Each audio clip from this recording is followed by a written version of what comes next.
अस्सलाम वालेकुम रीडर्स। उम्मीद है आप सब लोग खैरियत से होंगे। नावल बेकदरा की आज एपिसोड 19 है।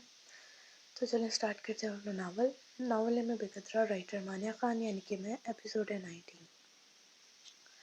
सिकंदर ने अनाया को लेने जाना था, मगर अमजद साहब उसे फ़ोन पर मना कर चुके थे।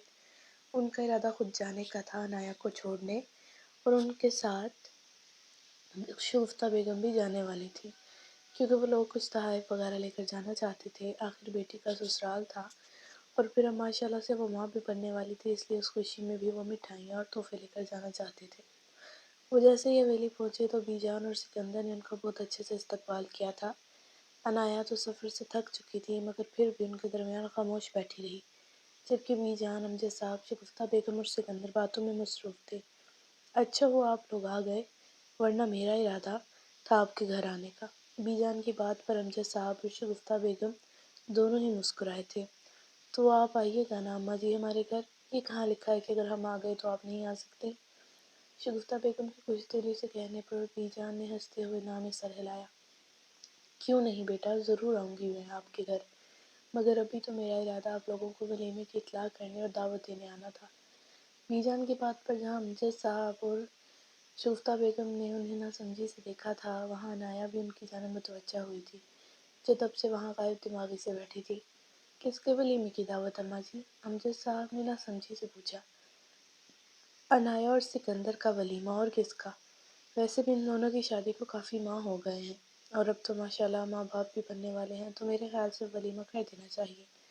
दाद और कोमल के वलीमे के साथ ही इनका वलीमा होगा। बीजान के अल्फाजों पर जहाँ अमजद साहब और शगुफ्ता बेगम खुश हुए थे, वहीं सिकंदर ने अनाया का रिएक्शन जानने के लिए उसकी तरफ देखा। उसकी सोच के ऐन मुताबिक अनाया चेहरे पर हैरानगी से जाए बीजान की जानिब देख रही थी। मगर बीजान, इसकी क्या ज़रूरत है अब? अनाया के गले से बमुश्किल आवाज़ निकली थी। क्यों नहीं ज़रूरत बेटा, वलीमा फ़र्ज़ होता है, अब करने में क्या है, करना तो वलीमा ही है ना।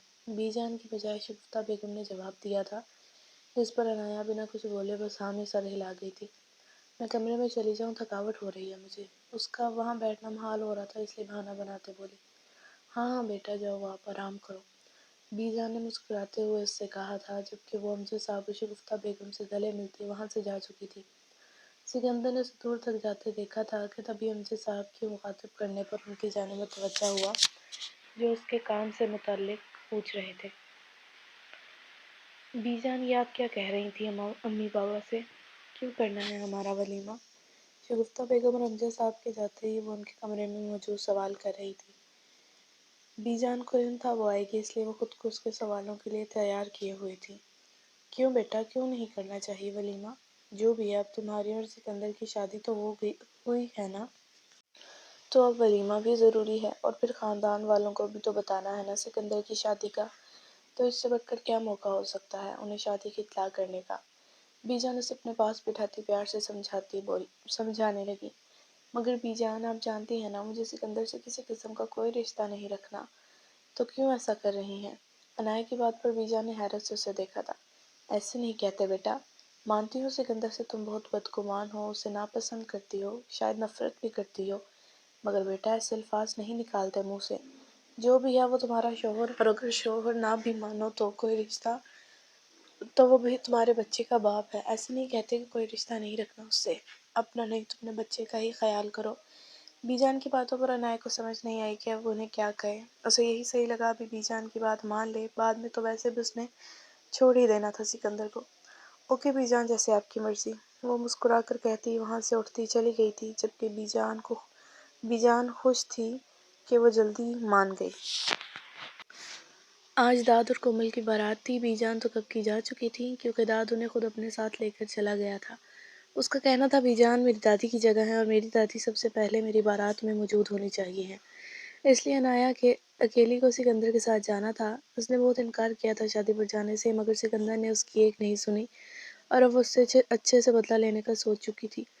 वो हॉल में बैठा अनाया का इंतज़ार कर रहा था। आज उसने ब्लैक कलर का 3 पीस पहन रखा था। वहीं सोफे पर बैठा घड़ी पर टाइम देख रहा था। जब वो सीढ़ियों से उतरती उसे नजर आई, सिकंदर की नज़रें उस पर जम सी गई थी, मगर फिर अचानक उसकी नज़रें गुस्से से लाल हुई थी। वो खूबसूरत बेहद लग रही थी, मगर उसकी ड्रेसिंग ने सिकंदर को गुस्सा दिलाया था। وہ غصے سے بھرا اس کے قریب جاتا اس کی بازو کو اپنی فولادی گرفت میں لے چکا تھا۔